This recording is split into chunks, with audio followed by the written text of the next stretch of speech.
Welcome to the Think Like a CFO podcast, where we dig into not only what it takes to start a business, but to keep your business thriving for years to come using my signature CFO money method framework. I'm your host, Melissa Houston, and I am a CPA and business financial coach. I have over 20 years of experience in business, and it is my passion to share my knowledge of business finance and personal finance with other women. You can also follow me with my column at Forbes.com or my column with entrepreneurial.com.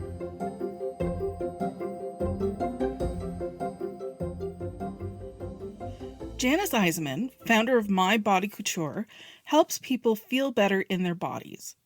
Like most business owners today, Janis sees clients online and in person, and her specialty is helping people rid themselves of pain. Janis is highly certified in both fitness and nutrition modalities and has been quoted as a lifestyle expert in Reader's Digest, prevention, and women's health. But Janis is not just a textbook of knowledge with a wall full of certifications. Janis is a very real person who has lived through her own lifestyle and body challenges. In her one-to-one sessions, Janis provides practical solutions for her client, taking the time to get to know their lifestyle challenges and provide reasonable solutions with her lively personality and approachable manner. Janis is a woman you want to know.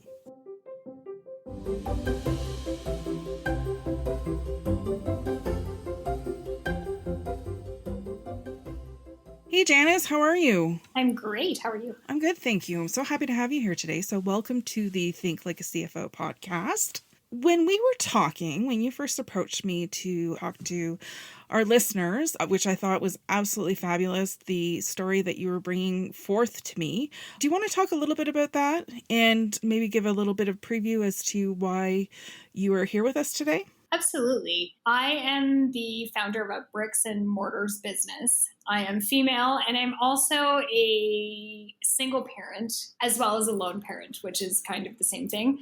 And the statistical likelihood of that combination succeeding is about 5%. So I have been here for 8 years, almost 9 in this very statistically unlikely scenario of success. That's fantastic. So can you just explain a bit to the listeners and to myself what your brick and mortar business is? Yes, it's called My Body Couture, and I foundationally help people feel better in their bodies. I use a combination of fitness and nutrition techniques to do that. So I primarily work one-on-one with people. I do that both in person and digitally, to remove people of the pain in their bodies and the pain in their life. And a lot of that's where the financial piece comes in. So the bricks and mortar business that I have is very different than what we traditionally think of as private services, especially in the movement or fitness space. This space is about 400 square feet, and that makes it super, super tiny. The special part of it is that I am here truly one-on-one with the client who is in here. And what started to really unfold, people would come in because their back hurt, their neck hurt, their hips hurt, their knees hurt, their neck hurt, whatever. And then because it is a one-to-one space, conversation starts to happen. And I've now done this part-time for 15 years and full-time in this space for almost 9.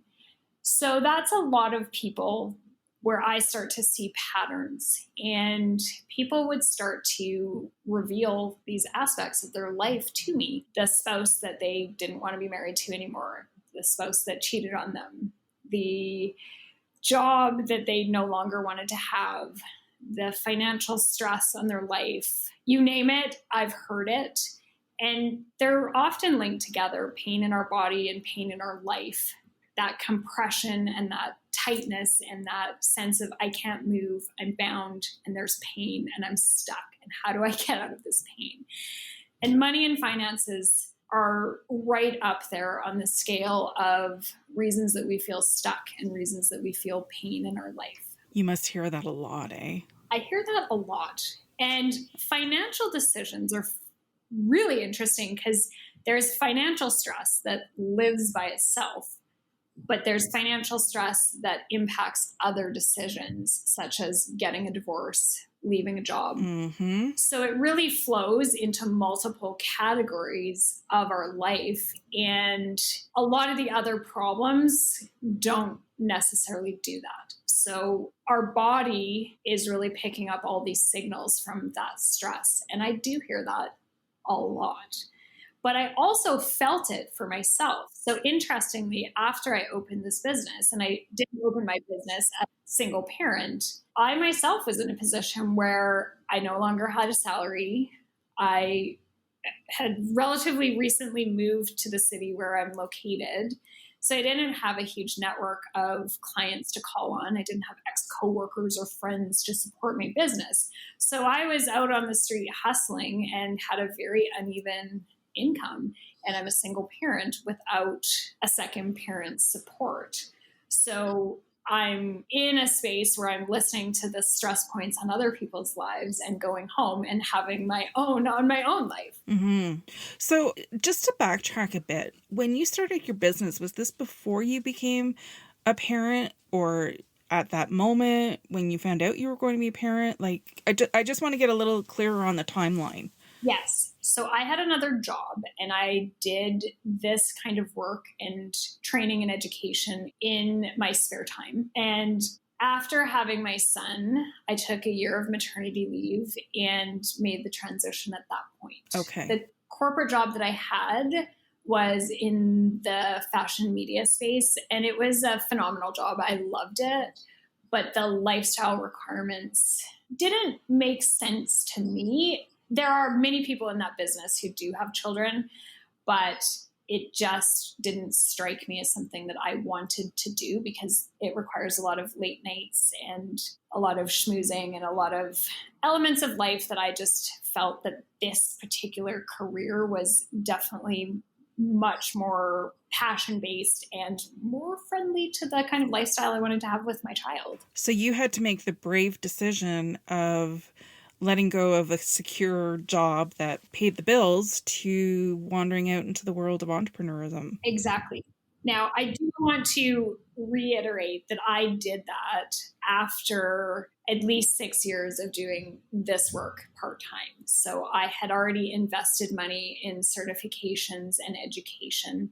I had already worked with clients that were my own. I had already actually done some part-time work at a facility teaching and getting exposure to what it was like to work inside a facility, how much everything cost, some of the numbers and metrics and the business behind this kind of business.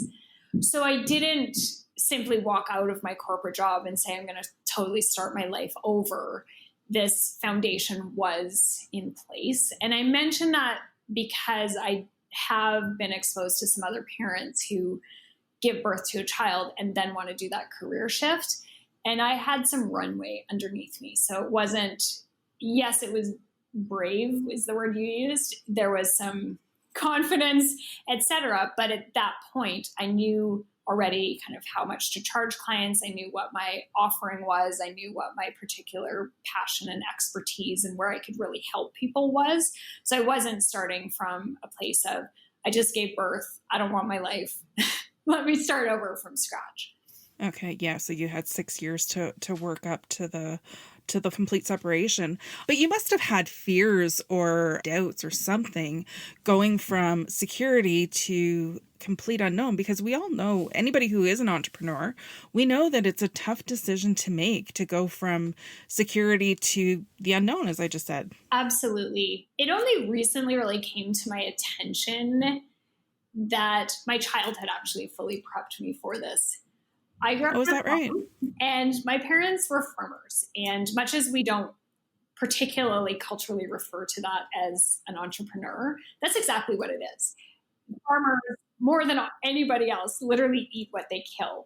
And farmers also have very uneven incomes. There were times when the crops would get hailed out.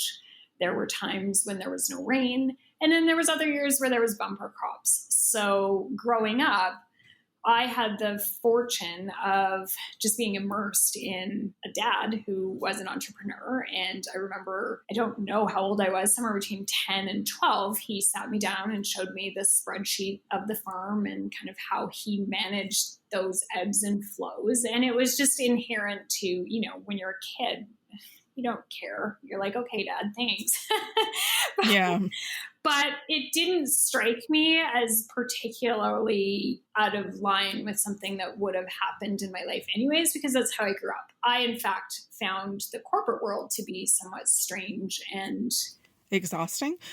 yeah, where I didn't have, it literally, I remember being in university doing work terms, and I felt the same way that you just described, where I didn't know how to dress, I didn't know how to speak, I didn't know how to behave, because I didn't have parents who came home from work and shared that over the dinner table.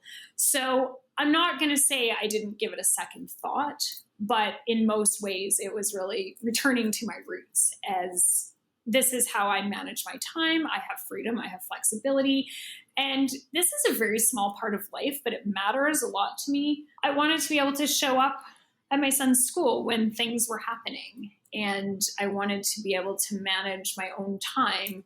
That doesn't mean I work less. In fact, I think every entrepreneur will tell you that we work more. But way more. Yes. Yeah. But it's the flexibility that is the trade-off, which is really nice. Yes, exactly. Yeah. I mean, it's definitely not out of line with, I'm sure, what most mothers are feeling when they have to go to work and they have to miss these special things at schools and stuff with their children. It really sucks. It does suck. And in my case, because I had the experience where I was a lone parent from the moment of my child's birth, I knew that there was nobody else showing up there for him. So that was a big motivator to make it work and to actually show up at these events and activities, because there wasn't a backup plan for either one of those. There's no backup plan for my child. There's no backup plan for my business. And it's so interesting because you grew up on the farm and you know, that lifestyle of entrepreneurism was, you'd already been exposed to it. So the risk was probably not striking you as being risky. It could have been somewhat normal for you to decide to go out on your own. It was. I think the biggest thing I got out of sitting in front of those spreadsheets as a child was always lay the foundation of savings. And so I had, in the years when I had that corporate job, there was two ways that I would consider that I saved for this. One is to channel some of my income into education, equipment, and training, which has carried forward with me throughout the years that I've operated. And the second is to literally put money aside for savings that might have to be liquidated in a crappy year, that might be something you need to access. So I think that most of us think of savings as a retirement fund, but when we're entrepreneurs, we actually also need to be saving for, literally, in the case of my childhood, the year when the crop is hailed out. Yeah, absolutely. And this is something I often talk to my clients about, with the cash management issues and having that buffer to save, because you never know. Right now we're going through the pandemic and some people's businesses have been hammered and others are doing really well. But, life is uncertain and you never know what's going to happen. So it's always very helpful to keep that cash reserve in place. 100%. Because without that, I literally, absolutely, definitively would not have this business. So when I had more money than I needed, I put it aside rather than spending it. And then that allowed me to open the business and make it through those super lean years. And as a single parent, there are some very lean moments of life. Absolutely. So what kind of challenges would you have faced? I mean, especially in the beginning. Well, because I moved, and this is not something that I recommend. I moved, I had a baby. And when I say moved, I changed cities, I changed countries. And so I had no network. And then I opened a business within one calendar year. Mm-hmm. That's not necessarily the most optimal, ideal plan, but it's what happened. The biggest challenge was not having a base of people to draw on as a starter base for clients. So even a business in a box, such as a multi-level marketing business, usually relies on your own personal network to get started. Almost everything does. And I didn't actually have that. So I had to create a fake network. Mm-hmm. I had to hustle for that base to get started. And so that was a big challenge because we all know as entrepreneurs how much work marketing takes, how much work getting clients takes. So I had to figure out a way to get that started, because once you kind of get that started, there is a bit of a snowball. You have client retention. There's some level of base that sustains you. Mm-hmm. So I had to start from literal scratch. And that was a huge challenge on top of parenting a very small child. So both of those things were brand new to me, trying to get myself established in a new city, in a new country, as well as trying to kind of sort out parenting. And I really underestimated how much energy I would need for these two tasks together, because I was used to building business and I was used to that business world. And I didn't realize kind of what it meant to come home and then have another full-time job on top of that. But because I was starting that business from scratch, I did what many business owners do. We say yes to everything. So if a client said, hey, I want to see you at 6 a.m, I'd be like, okay, let's make this happen. And then that same day, someone else might want to see me at 9 p.m. And I would say, okay, let's make this happen, because that's what I had. So I ran out of steam. So by year 2 or 3, I was literally physically burnt out. There was some other external events happening in my environment. And typically I could have probably bounced from any one of those, but it was just a collective mass of this is way too much. And my body literally physically shut down. Oh yeah, that's hard. That's hard burnout. Yes. And that's the one thing that to this day, I think any single parent who wants to start a business, that's the number one thing to manage, because we have full loads on our plate in 2 different areas, and we have to constantly be watching that dial. So I monitor that like a hawk these days, because it's easier to stop for 3 weeks than it is to have to recover for 3 years. Absolutely. As somebody who did go through burnout myself, I understand it is a long road to recovery. It's very long. I remember I had a client who told me it would take 5 years. And I remember that because I basically held my breath and I was like, there's no way. This is it. That has to be wrong, because I can't let it be right. But it was pretty close to true. Yeah. Well, and you had the extra responsibility of raising a child on your own, which is extra tiring, but you had no choice. Correct. You know, there's no luxury of saying, you know what, mommy's going to take a day and rest.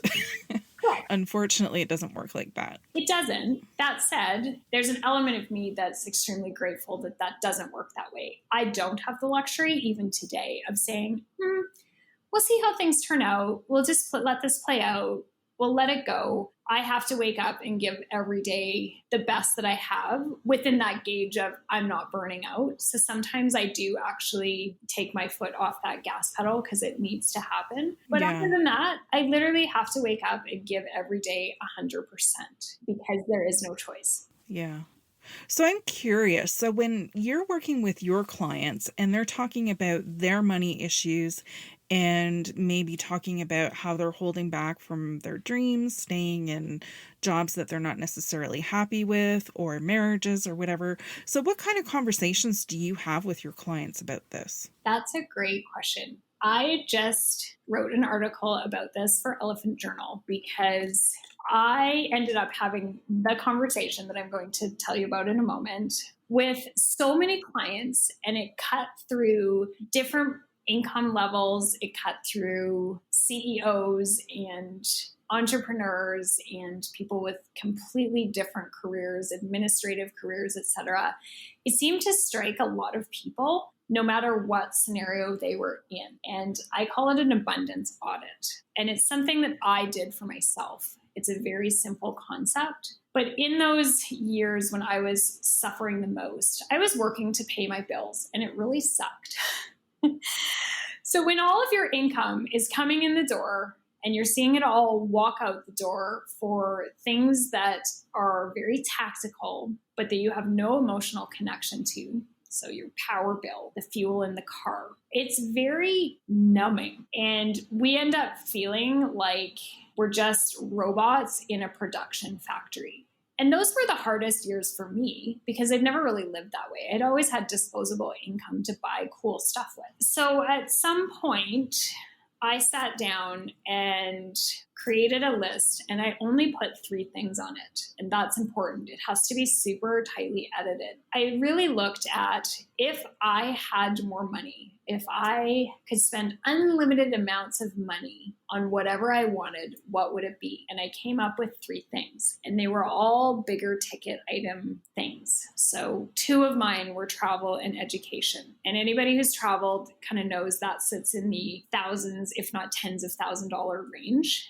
And education for me does as well. So I spend a lot of money on courses and trainings, and it does often cross over into my profession, but I can't afford that if I don't have the funds to pay for it. So that was step 1, was realizing there were these bigger ticket items that I really, really, really wanted, that were going to add a lot to my life, that were going to make me feel sustained. They were going to make me feel like the money that I was earning actually had a return to it, other than, I mean, yes, of course, like having lights does have a return, but it's tactical. So I wanted something that had that emotional return where I felt like if I was rolling in dough, this is still how I would pay for it. And then the second piece was going through and removing the things that didn't do that for me. So I noticed when I was working towards this goal of the abundance audit items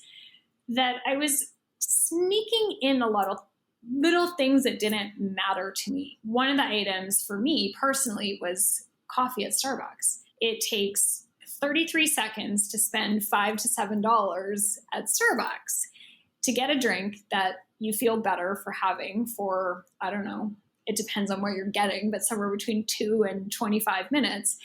But that once that was consumed, at least for me, didn't leave any residual joy or happiness. It was just kind of something I did to fill a void of, I've got to spend money on something right now. I was doing that at magazine newsstands. So when I was standing in front of a checkout, I just would be like, I just need something for me, and spend $7 on a magazine. I would do that with chocolate bars that I didn't need to eat for a whole variety of reasons. So I identified a bunch of different items in my life that really didn't add anything. And I used those abundance audit items to crowd out those little expenditures that, once I eliminated them, actually had no value to my life at all. So when I started talking to clients about this, I didn't do it as a tip sheet or a fact. Everybody loves the question, what are the top 3 things that you spend money on that add the most value to your life? And I loved actually, and I still do, I love asking clients that question because it puts them in a mindset where they actually look at how they're spending money. It's so true. And as you're talking, I'm thinking about how I'm spending my money too. I know, and everybody's answer is a little bit different. Travel hits a lot of people's lists, so does education. But there's usually at least one surprise, and it is different for everybody. And we all know this because we can look at our neighbor, sometimes our spouse, our parent, they're spending money on something and you're like, really? It could be purses, it could be cars. Everybody kind of has a passion where it really just strikes them that does nothing for you. And those are where you really want to spend your money. So it basically is kind of a back door to making you feel like a millionaire without actually being a millionaire. Most of us don't need to double our income to double our satisfaction with how much money we're spending. And then, of course, I did, there were some other changes that I made, including at that point, I was like, well, I can't be spending money on my big ticket abundance items and not have savings account, So I set up a savings account that channels money off like it's a bill. And then I found really creative ways to actually also acquire some of those abundance items. So I was able to do 2 international vacations that were trades for my profession. So I went to some resorts and taught So I literally taught Pilates at resorts in return for the food and accommodations. And it was an hour a day in return for those very upscale resorts. And I got my trip, but I didn't spend the money. It's all the same thing. Yeah. So what my clients really loved, without getting into budgets, without getting into hardline dollars and cents, without getting into you've got to cut things out, you've got to save, it drives your brain automatically to that thing that you want. And it drives you to that juicy deliciousness of abundance as opposed to let's slash and burn. Yeah, because you're not feeling restricted, right? Correct. And I was just going to say, it's exactly like a diet. No one likes the idea of being on a diet. Everyone loves the idea of, this is actually how I do nutrition coaching as well. What are the 3 things that you don't want to cut out from your diet? They're like, that's the indulgence that I can't live without. And that's kind of what you want to do with your money. So I found it just fascinating that it didn't matter how much money my client actually had. It didn't matter how old they were. It didn't matter whether they were just getting their life started or retiring. That question always inspired this sense of, I've never thought about this before. Mm-hmm. And it has been the guiding principle ever since of how fundamentally, if there's one shortcut or one kind of trick in quotations that I have for successfully navigating that marriage of being a single parent and owning a business, that's it right there. It's the abundance audit, where I can feel like a millionaire without making a lot of sacrifices in my life. I can feel like a millionaire without actually needing to double my income because I don't have time to create double the output. Yeah, that's really smart. That's a really smart way of looking at it. Thank you. It's actually fun also. And it's literally a fun party conversation as well, because it's really interesting to see what it is that other people value. There isn't ever 2 answers that are exactly the same. So although there's only 3 items on the list, everyone's list looks a little bit different. And your list actually changes through time too. Like I noticed that since I started doing that, my list isn't every single year. It's not the same. Yeah, because you would revisit this regularly. Yes. I suppose. Yeah.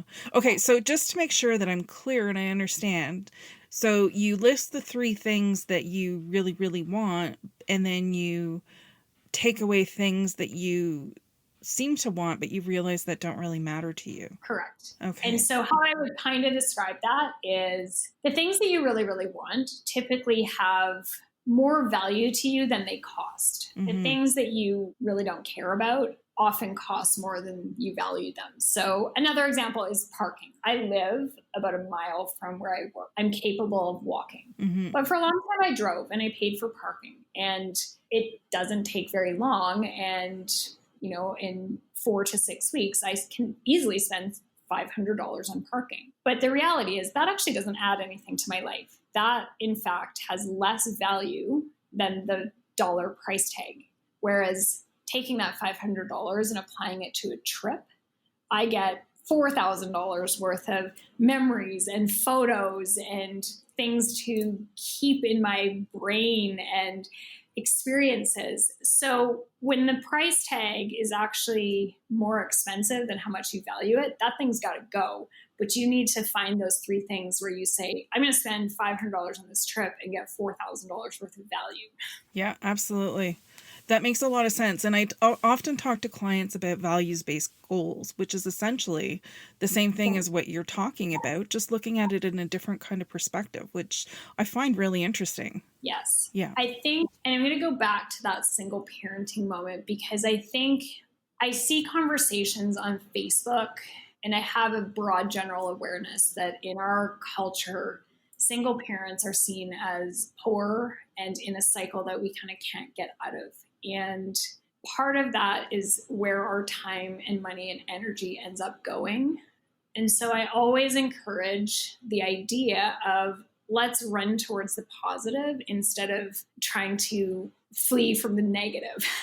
So if we are running towards these amazing, abundant goals in our life, I get to travel with my child. I get to take courses and fill my brain with this information, as opposed to, I don't want to be poor. Oh my God, I need to double my income because I don't know where I'm getting rent from. that's a totally different way to experience life, even if our income is exactly the same. I don't think my income has changed one penny from the day that I felt like the only thing I was doing was paying the bills. But my life happiness and my success and even my longevity potential in my business it's changed tremendously. It's not the same equation. Yeah. This conversation has got me thinking on so many different levels now.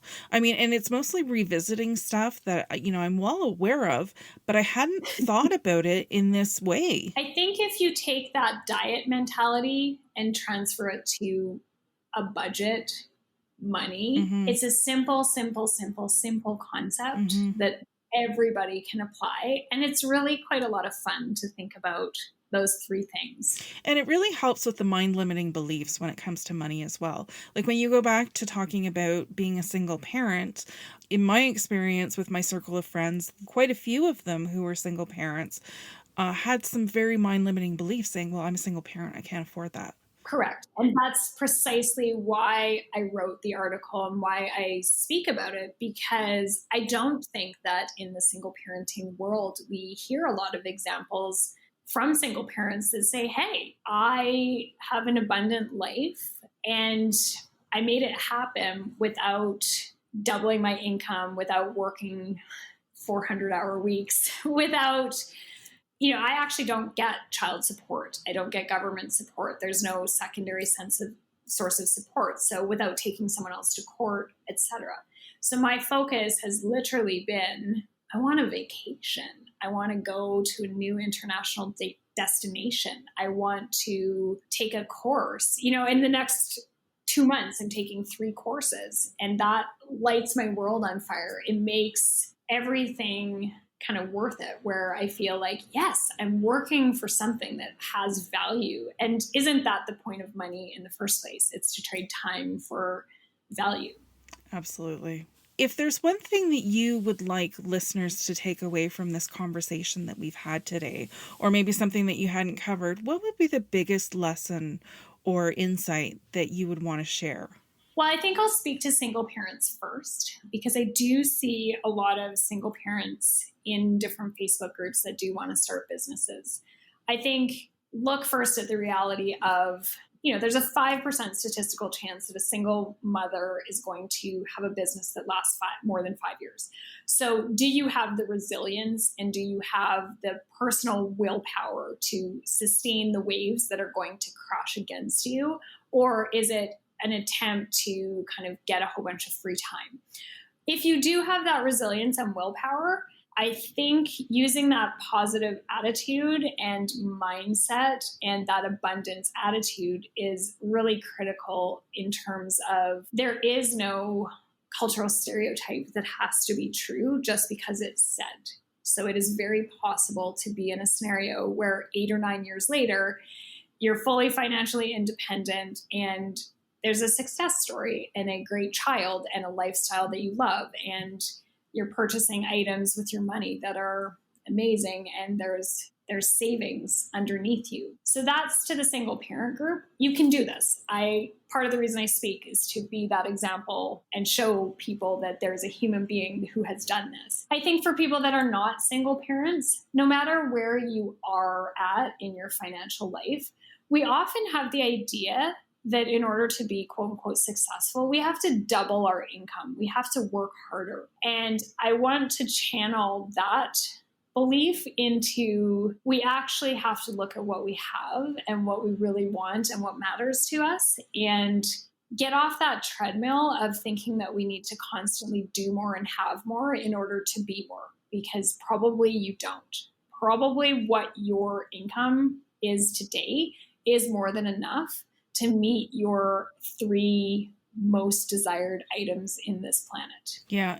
I really appreciate the conversation that we've had today. And I feel like it might be a little timely in my life where it's like, it's time to slow down and really just focus on those 3 things that you want and let go of the rest, because not everything needs to happen at once. It doesn't. And I think, again, I do want to reiterate that every single one of us is spending money on things that we don't even care about. And we're doing that for some reason that we don't even know. It could be a Band-Aid to make us feel better. Could be because that's what everybody else does. It could be because it's just something that at some point we started spending money on and we have an auto renew on our credit card. But if you really dig into a lot of what you're spending money on outside of necessities, and it could be a gym membership, it could be Starbucks coffees, it could be magazines at newsstand. There's a million things it could be, but really digging into whether that actually has value or whether you're just doing it because it was already there or because someone else is doing it or because it made you feel better for 5 minutes. Yeah, exactly. So true. Well, I really appreciate the conversation that we've had today. And I really enjoyed speaking with you.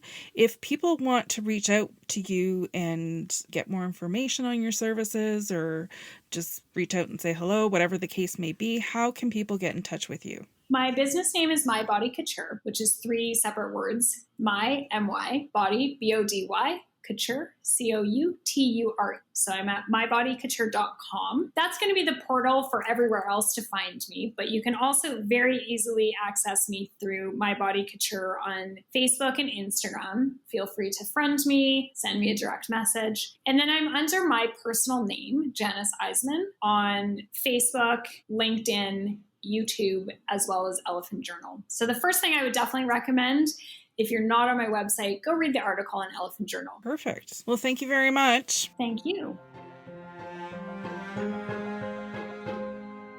Thanks for listening to the Think Like a CFO podcast with Melissa Houston, CPA. If you've enjoyed this episode, leave us a review. Your ratings and reviews help more people like you find our podcast. Don't forget to hit subscribe and share this episode with someone you think would love it. Until next time, I'm Melissa Houston, and remember, nobody will ever care about your business as much as you do. So never give your financial power away.